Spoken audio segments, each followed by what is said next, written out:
You are sitting on cold gravel in front of a chain link gate. Your knees are wet. The dog on the other side has not moved in 17 minutes. He is not aggressive. He is not curious. He is just watching you with the kind of stillness that makes you feel like the one being evaluated. Most people think canine handlers train dogs. They have no idea what this job actually takes from you, and they have no idea how far it goes. This is every level. You are 19. You did not get here because someone believed in you. You got here because you refused to leave. 2 rejection letters, then a phone call on a Tuesday in late October. Report to Fort Chandler, Colorado, Monday, 0600. The facility is not what you imagined. No clean corridors, no institutional pride visible from the parking lot. Gravel. Chain link fencing, the smell of wet grass and dog, and something chemical you cannot identify. You will know what it is by week 3. Cortisol, stress hormones absorbed into concrete over years of high-stakes training. The building itself is anxious. There are 11 of you in the first cohort, 11 humans, no dogs yet. For 3 weeks, there is no dog. There is only you, 6 miles before sunrise. Canine anatomy studied the way a medical student studies the human body. Bond theory. Trust mechanics, the neuroscience of how a working relationship is built and what it takes to rebuild one after it breaks. The rule is given once clearly, without decoration. The dog does not serve you, you serve the mission together. If you forget that, you wash out. 4 trainees are gone by week 2. Not for physical failure, for certainty. They came in knowing how this worked. That certainty was the problem. This job begins the moment you accept that you do not yet know how this works. In week 4, you meet Brix. 3 years old, Belgian Malinois, 65 pounds of working line muscle imported from the Netherlands. The first time you approach his kennel, he does not bark. He does not retreat. He watches you with the same flat assessment the facility itself seems to carry. You sit down on the ground in front of the gate. You do not reach through. You do not speak. You wait. 20 minutes pass. Then Brix lies down on his side of the fence. Sergeant Puett is standing behind you. You do not hear him write anything down, but he does. You spend the next 8 weeks learning to work with Brix. Not command him, work with him. One afternoon during a building search drill, you move before he signals. You miss a hidden decoy. Puett stops the drill, you run it 6 more times. Until the sequence lives in your body and not just your brain. 5 of 11 remain at week 12. Puett hands each of you a single sheet. Certification of K9 handler candidacy. Pending field evaluation. You fold it, you put it in your jacket pocket. You have not earned anything yet, but for the first time, you believe you might. What do you think got the 4 trainees cut in week 2?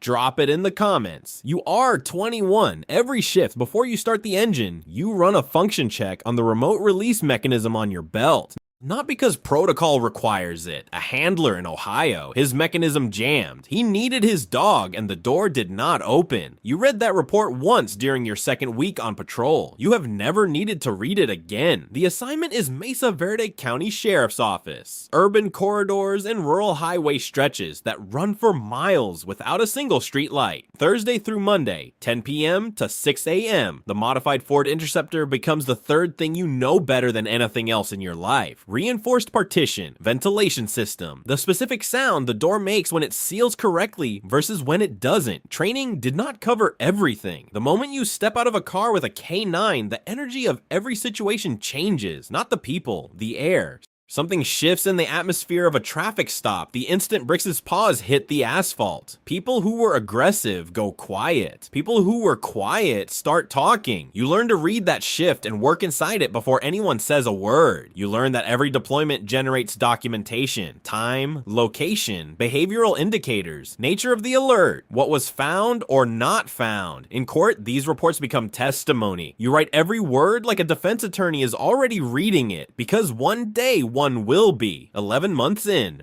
State Route 9, 2:47 a.m., vehicle on the shoulder, engine running, driver's door open. Dispatch cannot raise the registered owner. You pull up with your lights off and sit for 90 seconds. Nothing moves. You clip Brix's lead, step out. Approach from the passenger side. His nose drops immediately, his body tightens. He moves toward the tree line along the embankment, not toward the car. You follow. You do not question it. 40 yards into dark brush. A man on his side. Breathing. Pulse irregular. You radio for EMS. You keep bricks at your heel, and you stay with the man until the ambulance arrives. He had a medical episode at the wheel, pulled over, wandered before losing consciousness.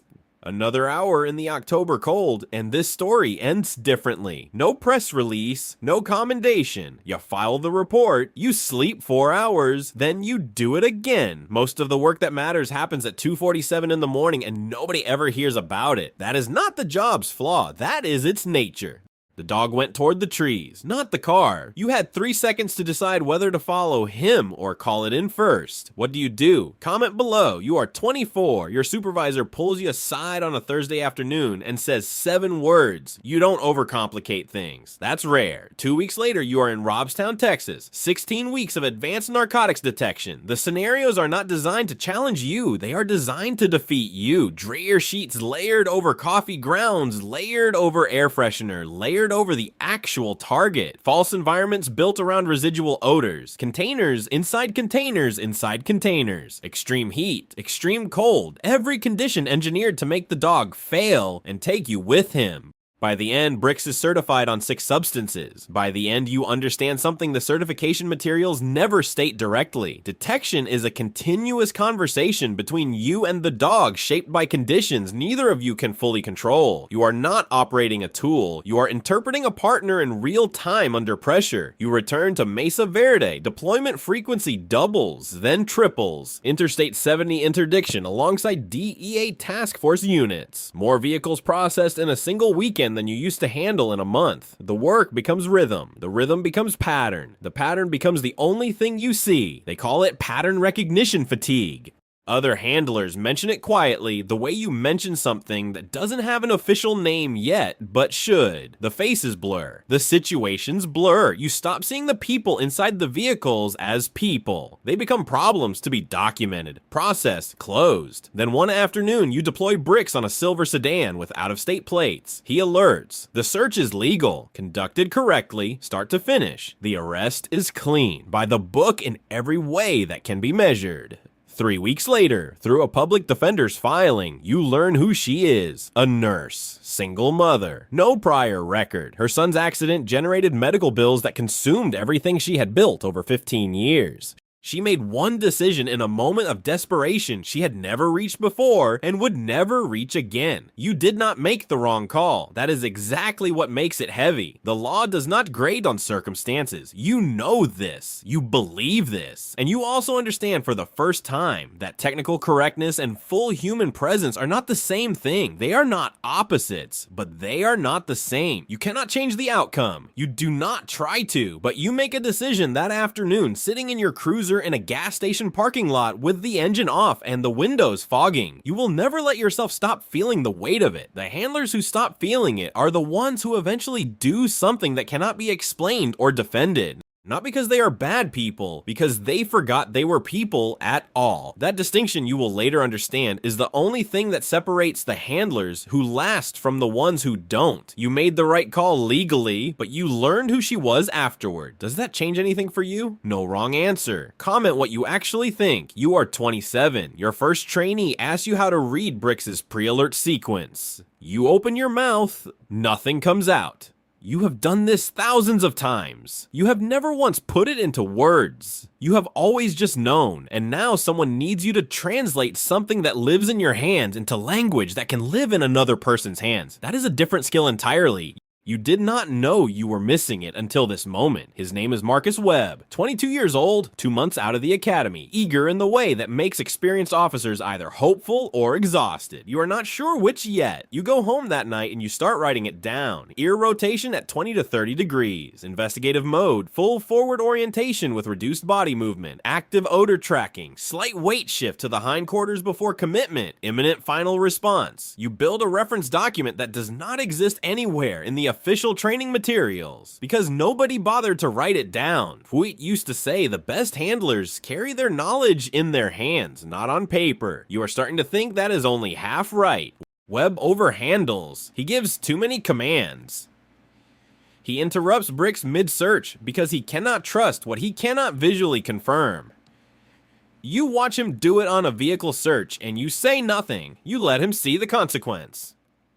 Bricks breaks off, resets to neutral. 2 minutes of memento, gone. You sit on the tailgate afterward. You ask one question. What did you see Bricks doing right before you redirected him? Webb thinks. Circling the rear quarter panel. What does circling mean? A longer pause. He was working the odor, so why did you redirect him? Because I thought he was off track. He wasn't off track. You just couldn't see his track. The next search, Webb waits. Bricks completes the full alert sequence without a single interruption. Webb's paperwork that night is the best he has ever produced. At his certification, he thanks you in front of the unit. You shake his hand and you are already thinking about the next deployment. The best lesson is the one where you say almost nothing. You become more deliberate in your silence. But there is a version of silence that is not wisdom. It is avoidance. You almost used the wrong one with Webb on day 3. You have not forgotten that. Would you have let Webb fail the search drill on purpose to teach him? Or would you have stopped it before the consequence landed? Comment your call. You are 31. 2 of your handlers have not made direct eye contact in 11 days. You have been counting. You oversee 9 handler teams now, schedules, training cycles, equipment budgets. The particular difficulty of keeping 9 strong-willed, high-performing individuals pointed in the same direction when their instinct is to point in 9 different directions simultaneously. You discover quickly that managing people is fundamentally different from managing a dog. A dog's behavior is rooted in drive and conditioning. A person's behavior is rooted in ego and history and competing priorities they will never fully name out loud in front of you. Officer Tina Gaza, 7-year veteran. She believes a younger handler, Officer Dion Parrish, is poaching her established contacts in the narcotics interdiction network. It is not a formal complaint. It never becomes one. It lives instead in the half-second delay when one of them calls the other for backup. In the way their eyes find different walls during briefings. You do not hold a meeting. You do not issue a directive. You restructure the deployment schedule so their territories do not overlap. And you assign them jointly to a coordinated training exercise where failure requires cooperation to avoid. They work it out. Not because you told them to. Because friction costs them professionally and they are both too good at their jobs to keep paying that cost. You fight the budget cycle and find something that stops you mid-page. The department allocates less per K9 team than it costs to maintain a single traffic enforcement motorcycle. You write 16 pages.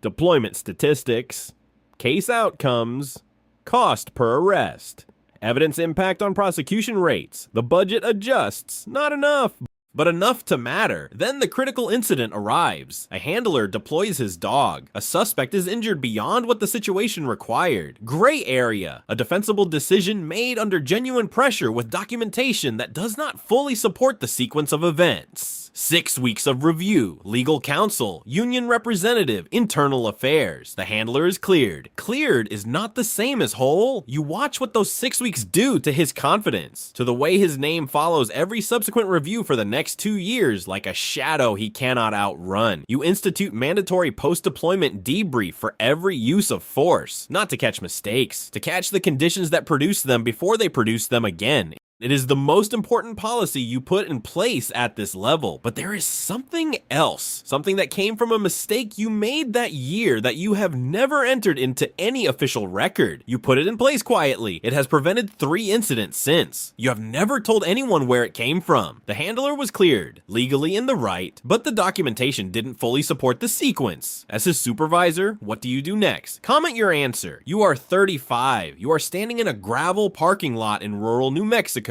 The handler's unit vehicle is a 2019 Ford F-150 with a homemade partition built from plywood and industrial bolting. The dog compartment has a single ventilation fan wired directly to the cigarette lighter. You take out your notebook. You do not let your expression change. This is your territory now. 7 county sheriff's offices, 3 municipal departments, high desert of New Mexico to the border corridors of southern Arizona. You travel constantly. What you find on one end of that range bears almost no relationship to what you find on the other. Climate-controlled kennels on one side. A handler whose personal equipment budget is less than your monthly fuel reimbursement on the other. Same mandate. Radically different realities. You write standardization protocols. You build build a regional training calendar that pulls resources so smaller departments can access instruction they could never fund alone.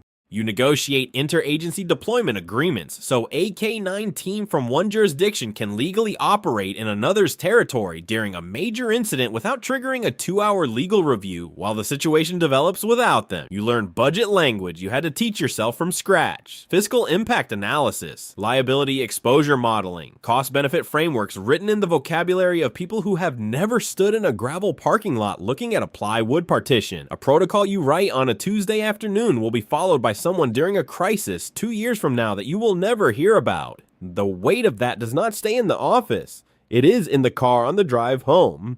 It is still there in the morning. Then on a Wednesday, your phone rings.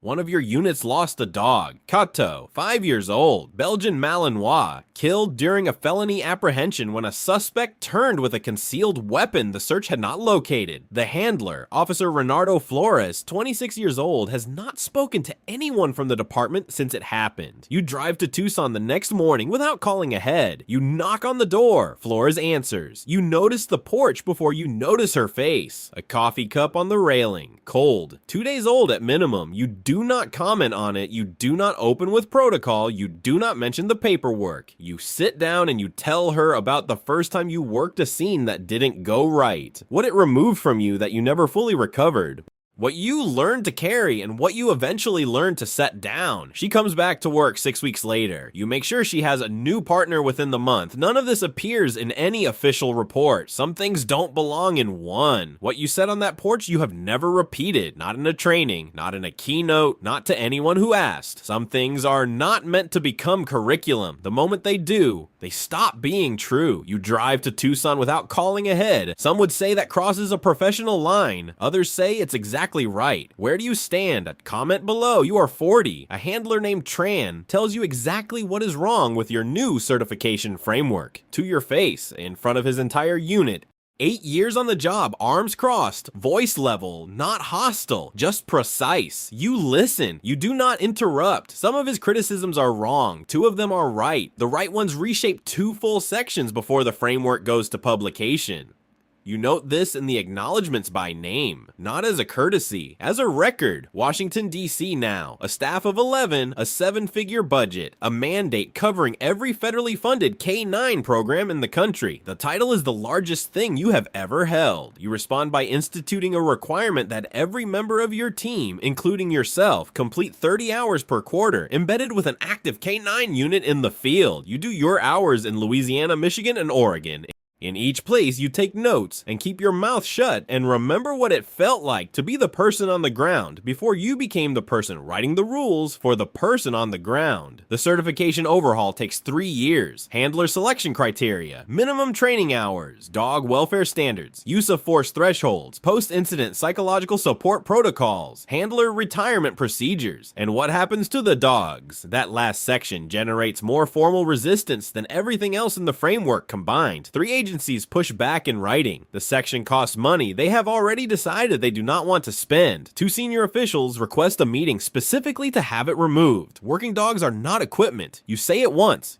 You do not repeat it. The section stays in. They are partners who cannot advocate for themselves. That is not sentiment. That is the operational reality of every handler relationship you have observed across 30 years at every level of this work. 38 states adopt the framework within the first year. But there is one provision you fought for that did not survive the final review process. It was removed in the last round of revisions by a committee you were not present for. 3 years later, an incident occurs in a jurisdiction that provision would have directly addressed. You read the after-action report at your kitchen table on a Sunday morning. You set it down. You do not pick it up again that day. Should working K-9s have legally protected retirement rights the same way service animals do? This is a real ongoing debate. Comment where you stand. You are 45. You are sitting in a Senate subcommittee hearing room. You have testified before. The faces across the table are not the problem. The data you are about to present is Office of Community-Oriented Policing Services, Senior Policy Advisor. On one side of every conversation, advocacy organizations whose concerns about K-9 deployment patterns are grounded in real numbers from from real incidents involving real people. On the other side, law enforcement leadership who believe external scrutiny of their programs is a direct threat to the safety of their officers. Your job is not to pick a side. Your job is to find the truth that exists in the space between them and build policy around it that neither side will fully accept. You satisfy no one completely. In this context, that probably means you are getting it right. You lead development of the first national incident data framework, the first standardized system capable of generating real analysis of how K9 units are deployed, when, where, against whom, across jurisdictions, at scale. The data reveals patterns that are uncomfortable for everyone in that hearing room, regardless of which side of the table they are sitting on. You publish them anyway. A policy you cannot see clearly is a policy you cannot fix. Bricks dies at home on a morning in March. He retired from active service at 9. He lived with your family in Arlington for 5 more years. He dies on the kitchen floor with the early sun coming through the window, and you are there when it happens. You take one day, then you go back to work. There is a file open on your desk when you return. You stand in the doorway for a moment before you sit down. Then you sit down. The things that cost you the most are also what made you capable of doing work that matters. You understand this now not as a consolation, but as a fact. Those two things are not separate. They never were. The loss and the capability came from the same place, and asking for one without the other was never an option available to you. You open the file. You take one day after Bricks dies. Then you go back. Some call that strength. Some call it avoidance. What do you think? Comment below. You are 50. You are sitting across from a handler who made a mistake. You have made the same mistake. Neither of you will say that out loud today. Deputy Inspector General for Law Enforcement Programs. Your job now is to investigate the systems you spent 3 decades building, not as an adversary, as a forensic examiner. You are looking for the precise moment a system that was supposed to work stopped working, and why, and what specific decision by what specific person in what specific institutional context made that moment inevitable. You find the same root failure repeatedly, the gap between what a program claims it does and what it actually does when no one is watching. Certification records that exist on paper and training quality that exists in practice. Use of force policies written in one language and interpreted in another when the situation is moving too fast for language. A federally funded program in the Pacific Northwest has been operating with falsified training records for 4 years. The investigation takes 18 months. 3 officials lose their positions. The program is suspended and rebuilt under direct federal oversight. No public commendation, no ceremony, a corrected system. That is the entire point. Then you open a file on a deployment framework you helped design. A threshold ambiguity in the language contributed to a high-profile incident in Georgia, gray area in the drafting that became a gap in the field. You do not recuse yourself. You document it with the same precision you apply to anyone else's work. The framework is amended. Your name appears on the amendment directly alongside the original author credit. 2 sentences in the report, then you move on. Accountability is not a threat to credibility. It is the only thing credibility is actually made of. There is one investigation you opened at this level that closed on paper, but never closed in your mind. Not because the outcome was wrong, because of what you found about someone you had trusted for 20 years. You will carry that one differently than all the others. Some weights do not get lighter. You learn to walk differently instead. You investigate a framework you designed and find your own flaw contributed to a real incident. Do you recuse yourself or stay on the case? Comment yours. You are 55. The phone rings on a Tuesday. A regional coordinator, 35 years old. Voice tight in the way that means she has been holding the problem alone for longer than she should have. You recognize what she is dealing with before she finishes her second sentence. You were exactly her age when you worked through the same thing with no one to call. You pick up every one of these calls. Every single one. No title now, a consulting agreement, federal program reviews, congressional briefings when institutional memory is needed, and the people who built the institutions are the only ones who still carry it. You work from home. The work finds you anyway. On your desk, there is a framed photograph. Fort Chandler. You and Bricks during a training exercise. You are 19 in that picture. You do not look like someone who knows anything yet, because you weren't. Bricks is looking directly at the camera with that flat assessing expression he always carried. He knew things before you did. At every level, in every situation, he was ahead of you. That was always true, and you stopped being embarrassed by it. Somewhere around year 8, you speak occasionally at entry-level handler training programs. Not the advanced ones, the entry-level ones, where the trainees are 19 and and 20 and have no idea what the next 3 decades will ask of them. You tell them 3 things. The dog is not your tool. The moment you forget that you have already failed at the core of this job. The paperwork is not bureaucracy. It is history. Write it like it will outlive you, because it will. And the last one, the thing you did not understand until you were most of the way through it. This work will take things from you before you know they are gone. Pay those costs fully. Do not flinch from them. A career that costs you nothing will have meant nothing. You shake their hands. You walk back to your car, corner store on the way home. Coffee, old habit. You sit at your kitchen table and drink it while it is still hot. You are finished climbing. What you built is still standing. That was enough. That will always have been enough. Which level hit you hardest? Drop the number below. And if you have ever worked with a K9 unit at any level, tell us what they never put in the training manual.